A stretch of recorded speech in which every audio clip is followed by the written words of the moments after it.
On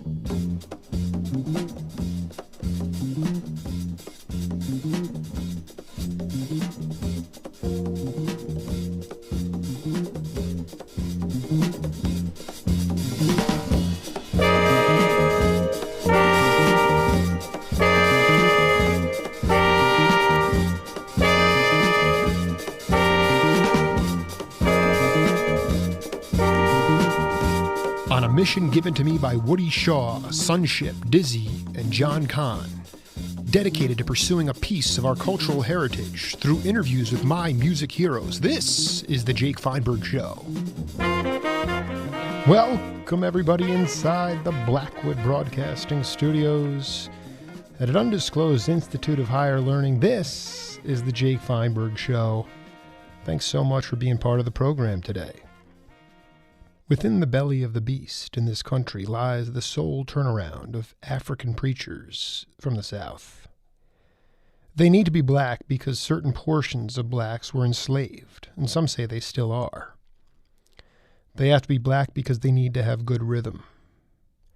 They need to be from the South, where Montgomery and Birmingham are seared into the minds of every kid who watched the black and white videos of the police chief hosing down innocent people. The South had the most overt racism and impoverishment, so to come of age as a minister with the underclass, you were them once, and you know what it's like to walk in their shoes. Even when you're flying high in the city of angels, you know what it's like to be in the poor man's shoes. You know how to talk to the bumpkin or the metal worker or the illiterate boy who impregnated your daughter because you know you can't be saved by two different saviors. You have to be a preacher because you bleed charisma. You spend a full night partying on Saturday, meeting with varied interest groups on Sunday morning and afternoon, and then give a thunderous speech from the pulpit, calling for each human being to find themselves. Do it through relentless passion, fire and brimstone, but also the cagey insights that keep a Reverend Cleage on your side or the adoring loyalty of Coretta Scott King. My guest today wrote about this African-American preacher from the South, C.L. Franklin, who sang in strange lands like Memphis and Buffalo and Detroit. Franklin was part of the confluence of entertainment, politics, religion, and burgeoning soul music that led to a genuine cultural uprising. Franklin didn't have the IQ of Dr. King, but he was a street scholar who didn't spend a lot of time not dealing in black and white. Ask his son, who was not excited to go to Morehouse, but then received a stern choice from his dad, who was a single parent and raised all his children nearly by himself. His first wife, Barbara, bailed back to Buffalo, but C.L. stuck with it with the help of maids, mistresses, and the gumption to bring coalitions together. When tensions were at their highest, C.L. Franklin was at his coolest. Dr. Nick Salvatore, it's an honor to have you on the Jake Feinberg Show. Well, thanks, Jake. Thanks very much for having me.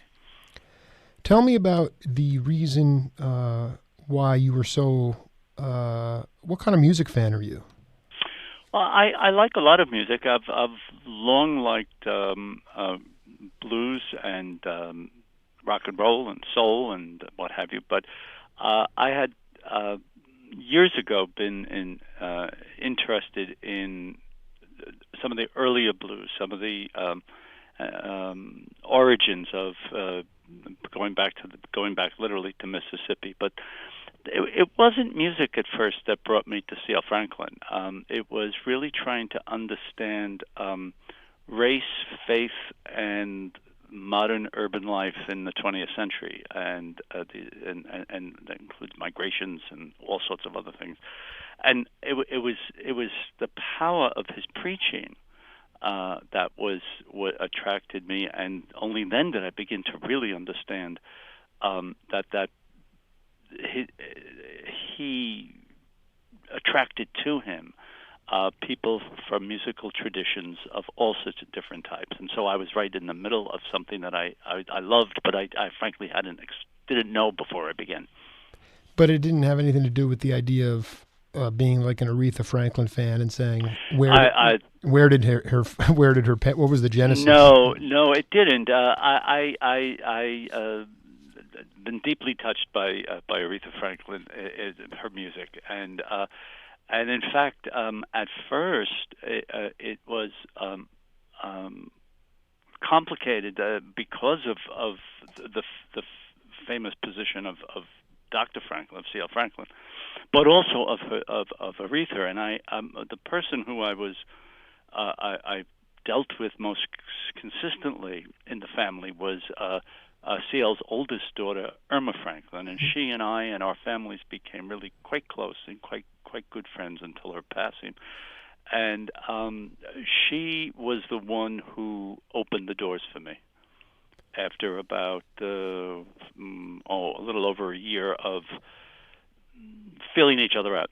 Because you just don't go into Detroit and say, "I'm here. I'm going to do a biography of your dad." It just doesn't work that way. So it was really. I think it's so important to talk about that. Did you? How much patience? I mean, obviously you had a vision and you were passionate, but how much patience did it take for a year to feel that feeling out process? Well, it took some real patience, in part because it wasn't until I realized that there was potentially another connection I had to the family, and that was through ethnomusicologist by the name of Jeff Titan, who's a wonderful guy, now retired from Brown University. And he had actually spent a year in the 70s living in Detroit and extensively interviewing C.L. Franklin, both on video as well as on tape. And when I finally was able to get in touch with him, he too, understandably, wanted to make certain that I was serious. But once he was certain of that, he not only shared with me some of his recordings and all of that, he also began to, in a sense, open the door a little bit between Irma and I. And so it was because of Jeff's intervention that finally Irma said to me, "Well, why don't you come on out and we'll talk?" That's beautiful. And that was the beginning of it, yeah. So Jeff was very, very critical in this and is a great friend. Yeah. It's just, as I read the book, Singing in a Strange Land by Dr. Nick Salvatore, and C.L. Franklin, the Black Church, and the Transformation of America. I'd like you to talk about it.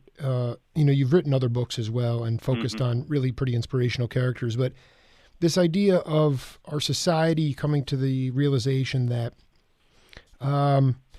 you can be so strong and have so much charisma and be so inspirational and preach this idea of accountability, pick yourself up by your bootstraps, live this sort of ideal life, but yet in your own, you have to look in the mirror every day.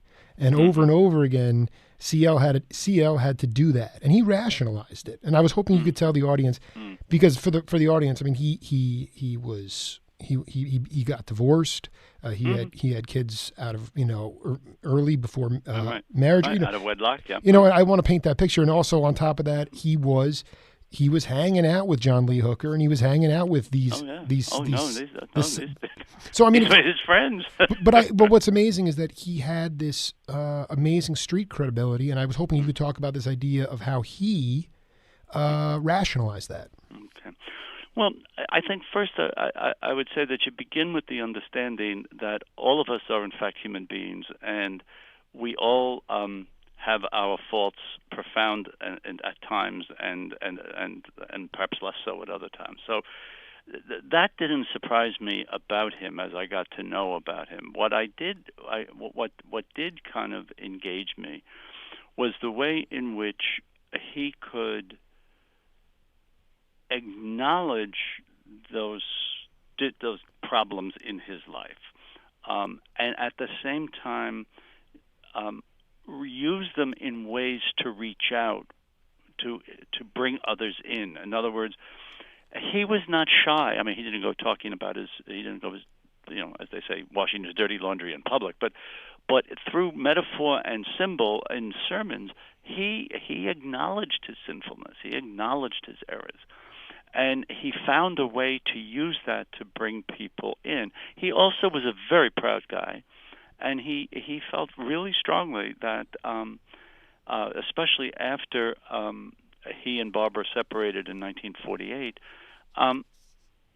Look, I like women.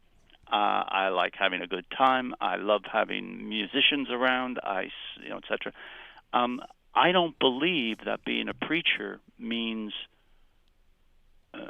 you make this the sin part of your life. Right. That's not the sin. I mean, he squired women who he was dating around Detroit publicly. He would go to clubs. He'd go to nightclubs, and everybody knew who he was. And he said, that's part of who I am, and that's part of what my ministry is. So there was a way in which he really tried to broaden that concept of the minister as a holy man. I mean, he had a deep spirituality, I think, but holy would not be a word that he would use, I don't think, not because he was shy about it, but because we all fall. We all have our mistakes, and but music was not one of his mistakes. Blues was not one of his mistakes. Art Tatum was not one of his mistakes. Right, and I think that at the end of the day, I have to believe that he was uncompromising when it came to that part of him, and that's probably why Barbara left him. I think. Well, there was it's very difficult to know. Most of the children, of course, were younger. I think Irma was maybe 10 at that time, so they didn't really know the details. And certainly by the time I came along, Reverend Franklin was dead, and so was Barbara, for that matter. And understandably, the family is very protective about some of those things. So I really don't know with any complete clarity what happened. I do know that CL had some years before a child out of wedlock, and that was perhaps the most complicated part of his life and my writing about his life, because she was a minor and a congregant. Now, this was in 1942, 43, in that range. So we didn't quite have the same consciousness, or for that matter, laws as we have now. We might have had some of the laws. I don't know. I'm not certain, but certainly not the consciousness about that. But there's no way to, and I don't in the book. I mean, there's no way to excuse that, to make believe it didn't happen. And I call it a double violation. I mean, a violation of the young woman who was 13, and a violation of his vows, his pastoring. And there's no question about that. But in my mind, and I have to admit that one of the things that was the most difficult thing also with in discussing with Irma, because she knew I knew, and in fact she put me, at my request, put me in touch with Carl Ellen, who is the child out of wedlock, who I ultimately would meet and interviewed, and etc. But it was not an easy thing, and for Irma to do that, and I to this day am just eternally grateful to her, because she had translated me to some of the others in the family who I didn't have as much contact with. The thing that I would love you to talk about to the audience is also this idea of, like I said, being a African American preacher from the South. I mean, to me, he came from such a background where a lot of times you hear with politicians these days, they know how to talk to these folks in these places, whatever that means. It seems to me that he never lost that, for lack of a better term, that street scholar mentality. He was not going to be in the ivory tower, but he had the power to take over a room. And he also was somebody who said to his congregation, you are not a deadbeat. I don't care if you're drunk or you come to my church because I know how you feel. Can you talk about where was that a natural gift? Was that he learned the art of preaching. He was gifted to begin with. There's no question. His mother I think he was 11, and she heard him singing in church, and she just understood that this. She said this possibly is a voice really rare. I mean, that was how it struck her, and even after you account for Mom's pride, it had some meaning. But he also had to learn how to preach. He arrives in Memphis wearing orange shoes and weird clothes. He's a hillbilly. That's right. And he got taken under the wing of ministers in Memphis who met every week, older ministers bringing the young ministers along. And he, in fact, would begin to do that in Detroit. So he paid some of those debts back. But that's where he learned. That's where he experimented, and that's where he tried things out. What he never lost, he never became what they call a manuscript preacher. He never wrote out his whole sermon and delivered it as a lecture, for example. He had a wonderful singing voice. So what he did was he learned how to build the tension within the sermon, and he had heard growing up, even before he accepted a call to preach. He learned growing up from just listening. He went to St. Peter's Church in Cleveland, Mississippi, every Sunday for years, and he learned from some great preachers just hearing them. And so he had immense talent, but at the same time he had to learn how to channel it. And by the time he leaves Memphis, he's really, really good. And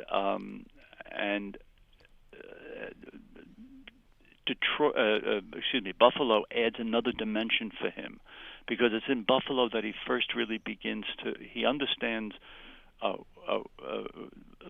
working people and maids and janitors and what have you. He understands the folks who are at the bottom of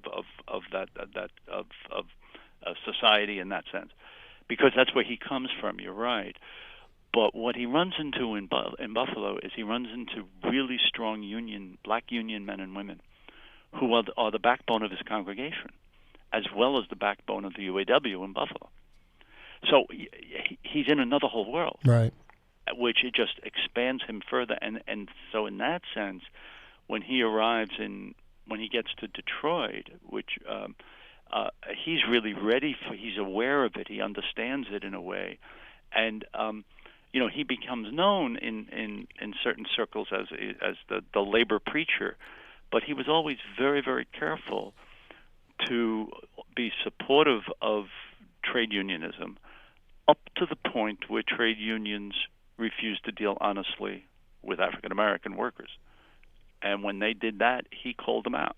He also seemed to be extremely judicious about, Malcolm X. He never wanted to go down that purified route. He was a realist, and he was also a rock star. I mean, to so many things. Dr. Salvatore was so great for me to read in this book to get some perspective, about the idea that, wow, not all blacks were enslaved. Not all blacks even there were blacks that lived in great neighborhoods. The idea that there was this sort of upper crust, and then that was just one thing I learned. The thing that was interesting, though, is that Malcolm was, really strident and in his beliefs, and CL was smart enough to know, okay, but that's not really going to actually get anything there's not going to be any momentum. To me, it seemed, and I mean this, tell me if I'm wrong or right, when things were at their boiling point in Detroit, it almost seemed like he was cool under fire. I mean, I think that was the best attribute. Talk about that. Yeah. Well, he was not a separatist, and so the various groups in Detroit, and including Malcolm at one stage, he did not support at all. But at the same time, and this is where he's really interesting, when he's approached by a group of nationalists a few years later and asked can we use your church for our convention, he says, of course. I don't agree with you, but that's not the point. Of course. because I think you've got the interest of the community at heart. That's when they had a shootout with the police, and he came under enormous attack for that. And he said no. He said I did nothing wrong. I don't think they did either, by the way. Right. So there was a elasticity almost, I want to say, about him. It's funny because nobody can know this, but Malcolm X, when he in the months literally the 2 months before his assassination, had brought Mrs. Fannie Lou Hamer, the leader of the Mississippi Freedom Democratic Party, up to Harlem, introduced her at 2 or 3 different church meetings, brought her to the Audubon, had agreed to go to Jackson in the week after his assassination to give the keynote address of the Mississippi Freedom Democratic Party's convention. Malcolm himself was in some kind of a transition, and C.L. Franklin never knew that, at the time, and he was not a fan of the Nation of Islam form of separatism at all, and he made that very clear. Sure. And in many ways, he was a centrist. But even as somebody as on the left as Grace Lee Boggs said in an interview that as early as in the 1950s, and she was involved in this personally. She said it was clear that C.L. Franklin was a minister who would really extend himself to others in the community, regardless of whether he agreed or not. But he gave Grace and James Boggs the pulpit one afternoon for them to sell. They'd just come back from I forgot now exactly, but they were a form of left-wing Trotskyites. I forgot what group exactly. And they had just come back, and they were talking about African nationalism. And he gave them the pulpit because he knew that this was something that some people in the community were interested in. So there's a quality about him that he's centrist himself. He makes no bones about that. I mean, his biggest political the person who was closest to him, who became a political star, if you will, was Coleman Young. They go way back with each other, and they were both in when you cut away whatever the rhetoric around some of Coleman Young's pronouncements, he was more of a centrist than he was a revolutionary by the time he becomes mayor, at least anyway. So I just want, to me, I just wanted to be at some of those clubs in Detroit. I mean, to me, it was the most fertile. Yeah. That is the thing, Dr. Salvatore, is that the idea that this didn't happen in a vacuum. I mean, it was a confluence of real amazing leadership. And I'm curious as if you did any research. I look at the generation that produced C.L. Franklin and produced Martin Luther King, produced Medgar Evers. And Smokey, and you go John Lee, across the board, music, Red Fox, all these guys, all this entertainment, right? Did you do any research into their parents? Because this fearlessness and the strength, and sort of also the realism as well, is striking. I was just curious because that to me, I'm trying to focus on that kind of generational thing. Right. Where did they come from? Because that to me is amazing. Yeah. I didn't with a number of the people whom you talked about. I mean, I know something about Malcolm's parents and King's and stuff like that, but I didn't go finding. I've read some biographies of John Lee Hooker, but I haven't like focused on that. I think partly because one of the things that for me that I needed to really spend an awful lot of time on and talk with people about and listen to is the sermons. I'm not particularly I'm certainly not out of a Baptist tradition, but I'm also not particularly out of at this point in my life any kind of religious tradition, and yet I found myself deeply drawn to them. But also they've got their own form and their own structures, and understanding them, it helps you. I mean, I understand in a way when I listen to CL's sermons, I understand how he could be such good friends with Art Tatum, how he could have Mahalia Jackson. Anytime she was in Detroit, she was in the kitchen cooking and singing, babysitting the kids or something. Marianne Williams, and then Horace Silver. I mean, he just ran across. Smokey Robinson lived around the corner. He was a kid. Ruth Brown too. I mean, they were. Ruth Brown was in and out of the house. I mean, anybody who came through Detroit, in the black blues jazz tradition, almost anybody. I can't say everybody, but almost anybody found their way to CL's house at some point during their stay. There is a wonderful story of Aretha when she was in junior high school, coming home from school one day, opening the door, and as she put it, she said she saw this fat roly-poly man at the piano with a cigarette dangling out of his mouth. And her dad is sitting there in his smoking jacket and what have you, and when there's a slight break, he introduces Aretha, and he says, "Aretha, this is my friend Art Tatum." And they were just hanging out. The access, and he was a socialite, and he was spending a ton of time at a certain period of time. Though he settled back in Detroit, he was out in the City of Angels. I mean, he was at that time a modern day rock star. It makes me happy. It makes me happy because life is cyclical, and sometimes you doubt that. But then reading this book, it gives that. Let's take a listen to one of the sermons right now, and then we'll come back and talk about it. Sure.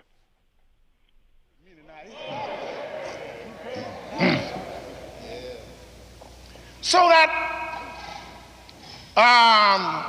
this passage that I have read in your hearing comes from out of this situation. Yes.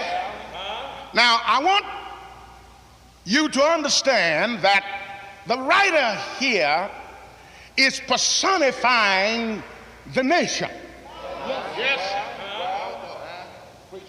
And he's using great symbolism. Now, Jacob, who is called here, is a personification of Israel. Yes.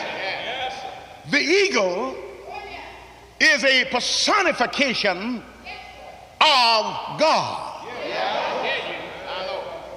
The nest that the eagle was stirring is a personification of history. He is saying, just as the eagle stirs her nest, fluttereth over her young, spread abroad her wings and protect them, Yahweh has done that in history for Israel.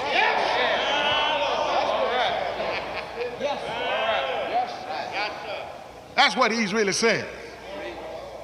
By personification, sometimes you say, well, the Negro does this. You're not talking about one person. Right. You're talking about the whole ethnic group. Yes. And this is what is going on here. Moses did not write this. For you see, as I refer to our teachers who teach us English, will agree with me when I said this is in the third person. Yes. And when any writing is in the third person, it is written by somebody about somebody else. You see, it is the first person. If I say I am doing so, that's the first person. If I say you are doing so and so, that's the second person. Yes. But if I said John did such and such thing, that's the third person. So this is Moses writing. This is somebody writing about Moses. This is somebody writing about Israel. You don't hear what I'm saying.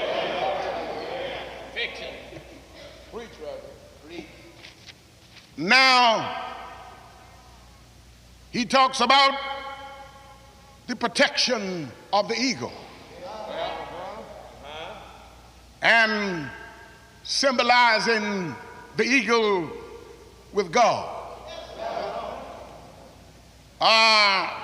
The eagle is a regal bird. Yes, he is. You don't hear me. The eagle is a regal bird. And by regal, I mean kingly, royal. Royal. And in this way, the eagle symbolizes God, because God is not just a king. No. He is the king. And I'm glad it's that way, because kings and rulers got to have somebody over them, and they've got to be accountable to somebody. So in this way, the eagle symbolizes God in his regalness.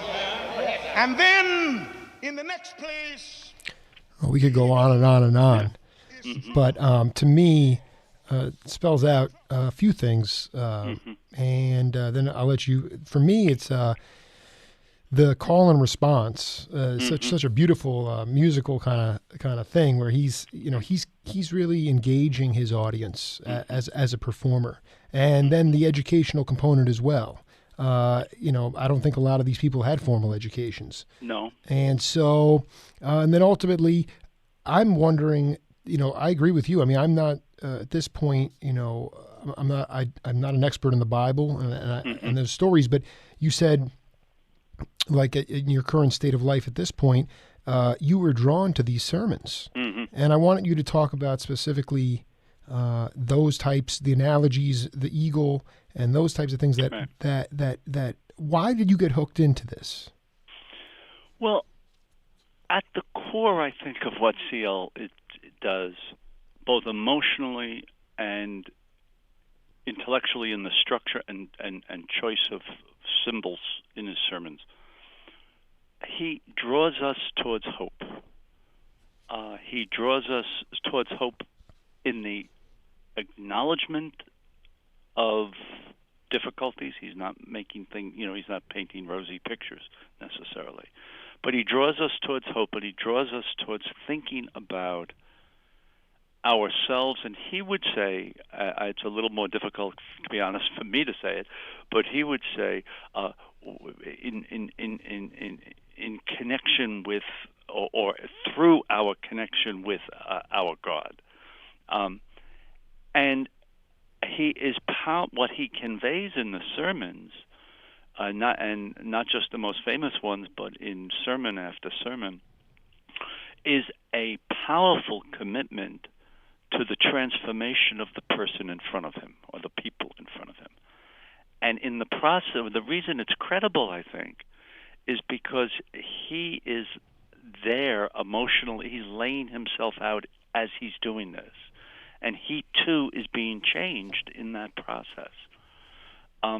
And it's a commitment of a communal faith between preacher and audience that I find, and I've been in New Bethel, not with Reverend Franklin, of course, but I've been in New Bethel many, many times in other African American churches, and in many of them, I find that same feeling of that sense of hope with full knowledge of what the pain is. For example, in his one of the sermons, I mean, Israel is always a kind of a major focal point, but it's not. It's the Israel of the Old Testament. It's the Israel in exile. But he also turns that symbol beautifully when he'll say something along the lines of,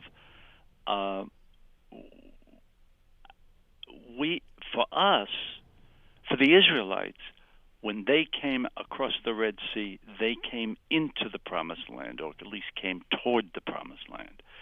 But for us, when we came across the sea, we came not into the Promised Land, but we came into exile. We came into a land of pain. and essentially that's what we have to deal with, and we can't make believe it didn't happen, and we can't make believe it didn't touch us, but that's what we and that's what we have to overcome. That's what we have to deal with. And he does this repeatedly in different sermons with different symbolic structures, all of it with a potent musical quality, and as you pointed out, the back and forth, the call and response, which is so central to African American musical tradition, but it reaches crescendos because he has the power, and they have a faith in what he represents, that they reach another stage, another place, and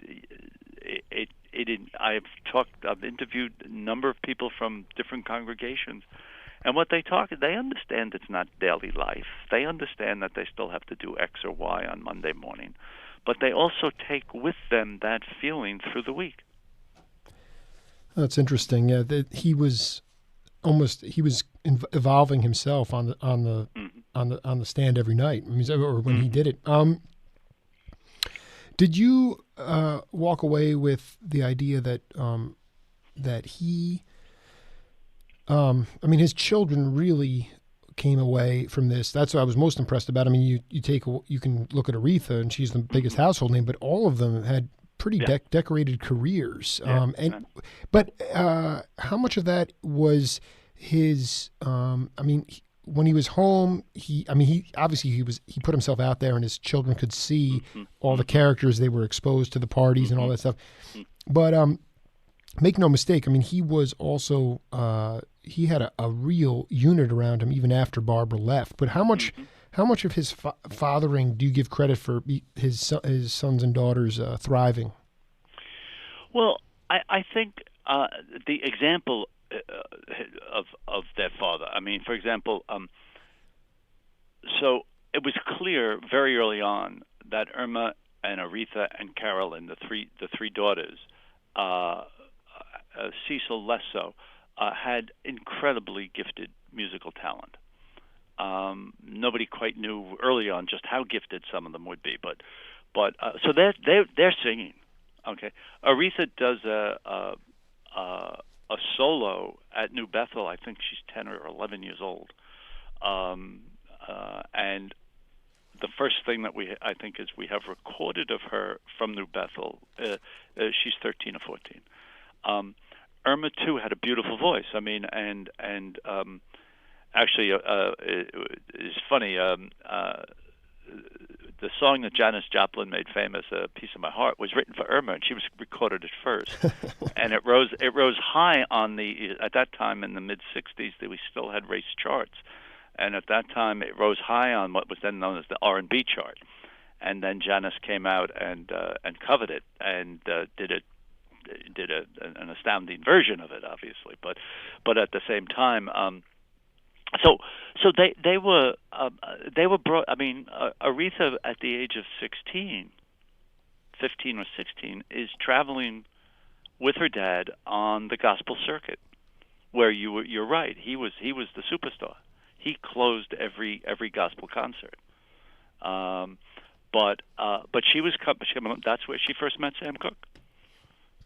Because Sam Cooke was when she began. Sam Cooke was still with the Soul Stirrers. Exactly. Mm-hmm. The idea of, I also want you to comment on this idea where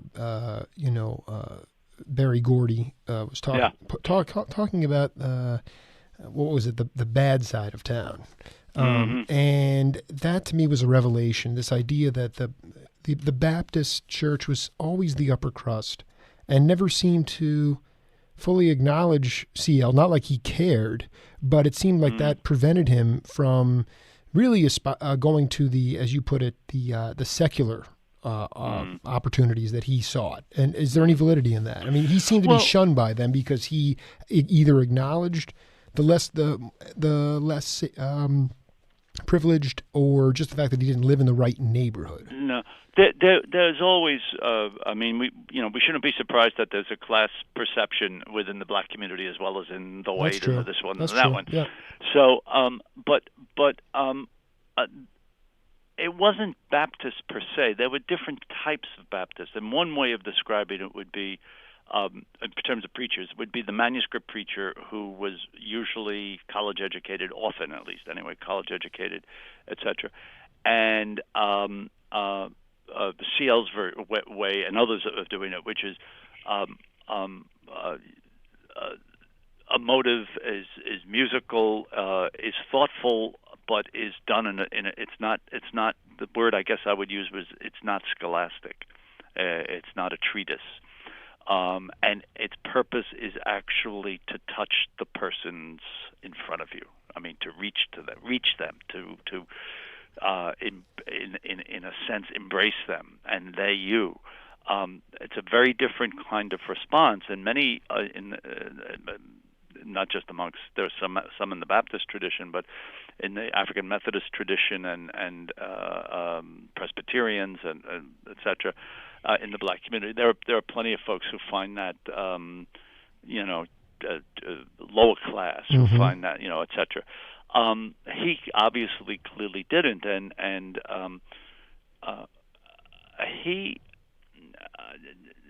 his how can I put it? He never particularly cared for the treatise approach, but he also, unless he was in the middle of some battle that somebody else started, he never kind of engaged that. He wasn't worried about what they were doing, and he didn't really care very much what they said about him, because he knew really knew who he was in a very important way.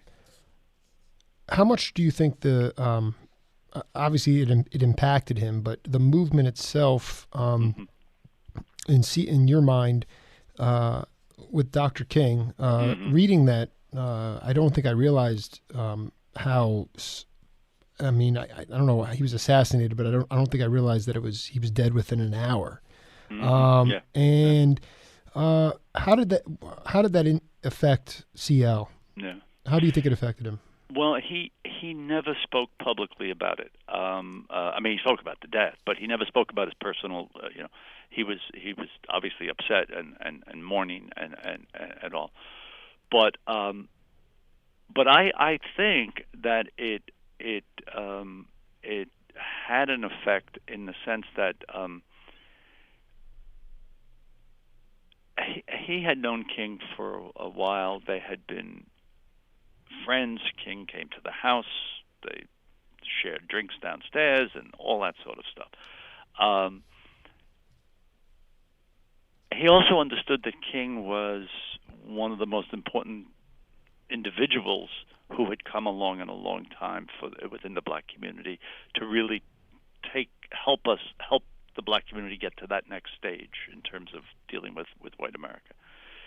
And I can't help but think that as so many people, he just had an inner fury and sadness and anger all mixed up together at one point. Had to, but I don't know that for a fact. Did you? When did you start wanting to write this book? I started before I finished my second. This is my third book. I started before I finished my second book because I was. Originally, I was going to do what my editor in New York called the Detroit trilogy. I was going to take three pastors, Reinhold Niebuhr, who goes on to become a quite famous theologian in New York, but at the time he was in the 20s, he was pastoring a church in Detroit, and Reverend Charlie Coughlin, the Catholic priest who was a deep anti-Semite and conservative in the 30s, and then CL. I had already known about CL, and as I began to listen to some of his sermons, and this is where it started, I had bought these tapes. I just couldn't get enough of them. And my kids would be laughing at me. I mean, they were much younger then, and they would be laughing, and they would say, "Oh, yeah. I'll be in my study listening to them." And say, "Oh, Dad's going to church." But in fact, that's what was happening to me, and I mean that seriously. Not that he was drawing me in, and I was really touched by his power, and I wanted to know more about him. And then I realized that Niebuhr is really most interesting when he leaves Detroit, goes to New York, and becomes a major figure. And there's plenty of good biographies about that. And I decided that I didn't want to be hanging around with Charlie Coughlin and his attitudes for X amount of years. But most importantly, I was drawn by him. I was drawn by those sermons, and I just was touched. Even though I'm not a believer in that sense, but I was deeply touched by his ability to reach out and to bring a message, a meaningful message of hope. And I say that because it's not just Pollyanna. It's hope through struggle. Well, yeah, and I also wonder, maybe this never entered your consciousness, but I mean, my mom's from Saginaw. We have gone back and visited many times, and Saginaw used to be, when CL was there, in the top 5 places to live in the country. Detroit was in the top 5. And just by your descriptions, it was just a thriving urban center. And you look at, did it ever enter into your mind that today we'd be looking at a city that is basically at the bottom? And I mean, going from that was also revelation for me to know that something could go that quick. 50 years. Yeah, that's about it. Right. Yeah. Well, I knew very well about the Detroit riots and stuff, but what I never knew before I began this project was going into East Detroit in the 1990s, early 2000s, and seeing that in some cases nothing has changed since 1967. I mean, buildings are still semi standing. I would be going in to interview people into different parts of Detroit, and so and talking with some of the activists in the black community in Detroit, and getting a sense of. Interviewed a guy by the name of Mark Stepp, who was a World War II veteran and was a longtime UAW member, leader, and critic of the union for its racial policies in reality, as opposed to in public statements. And to be honest with you, I got schooled. I mean, people brought me along, and they shared with me their lives, which actually, frankly, touched me and changed me. I mean, I was really stunned by the whole process. I tried to write the book with an honest feeling about what I was doing, but also an honesty as an historian. That I had these wonderful conversations with Irma. And I would say to her at one point, but Irma, you do have to remember that if I made your dad a saint, nobody would believe it. And she would roar. I mean, she would just laugh, Yeah, I think I think you did. I was always just kind of approaching it with a devil's advocate. Look, reading the book, and I feel like you didn't run away from the. From his shortcomings, No. And I think, but that's human nature, and I think that the only thing that concerns me in today's society, is just the idea that real leaders seem to be mocked or torn down, or that we seem to go after people and demonize them, even if you may not agree with them all the time. But they're still leaders, and I think that's markedly different from CL's time. I don't know. Do you think CL could have survived or made a name for himself in 2014? Well, I think so. Only in this sense, that if we hold constant he, as you pointed out before, he adopted throughout his life. I mean, he grew up literally in cotton fields, and his first his first vivid memory at the age of 10 or 11 is picking cotton and seeing the trains and saying, I want to be on that train going someplace else. So he adopted and changed across his life. So my guess is that he would have found a way to do that as well, and assuming that his sermons would have been different, but I'm not certain that they would have been that the ultimate message or even the delivery would have been different. He was that kind of a preacher, and so. It's hard to say. I mean, no, I know it is kind of factual kind of thing. I mean, because the dealing with the question of race and the economy is different now than it was. I mean, relatively speaking, the economy was much stronger in the '60s. Even although it was weaker in the black than the white community, it was still stronger than it is in much of the black community now. So I don't know how that would have all worked out, but yeah. Did CL ever come and preach at Barton Hall? At Barton Hall? Yeah, no, I know that's. Oh, yeah, no, I know. Yeah, no, not that I know of. Not that I know of. My buddy Randy, who put yeah. us in touch, he said that your classes were taught very close to Barton Hall. Oh yeah, right. I'm right next to it. Yeah. Talk a little bit about your like, obviously the book had a profound effect. It really touched you and changed you, but talk about, how working at Cornell and, what are your plans for future endeavors? Okay. So I've been mainly a biographer. I've done 3 biographies, and this was the 3rd. And I decided after I did CL, and I think it was partly, I guess I would call it emotional exhaustion, because it was 8 years of absolute devotion and love to this project. But I decided I was going to take a break from biography, and all of my biographies have always had very serious social and economic themes in them. They've not been dominant, but they've been there because it's always been an interest of mine. People live in contexts, and I want to know. So what I've found myself doing now is I'm actually both teaching and in the middle of a research project around the theme of capitalism and American democracy across the late 19th and early 20th century, at least, maybe longer. And it's another part of me. It's another something I'm interested in. So I've taken, in a sense, a break from biography now.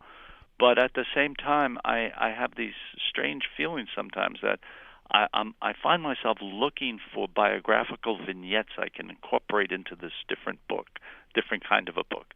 So who knows what's going to happen? I don't know. That's one of the things I love about writing and about the way in which Cornell and the School of Industrial Labor Relations here just simply give me carte blanche. Well, and give others too. I mean, it's not just no. me. I mean, believe me, man. They say, look, if you're doing good work, that's what we want to know about. We don't. You follow your own direction. The book is Singing in a Strange Land: C.L. Franklin, the Black Church, and the Transformation of America. Professor Nick Salvatore. It's just an honor to talk to you, man. I look forward to doing another part 2 with you. Okay, it would be wonderful. Okay, and thank you so much. Have a great day. Okay, you too. Right, bye-bye now. Bye-bye. It's the Jake Feinberg Show. We'll see you all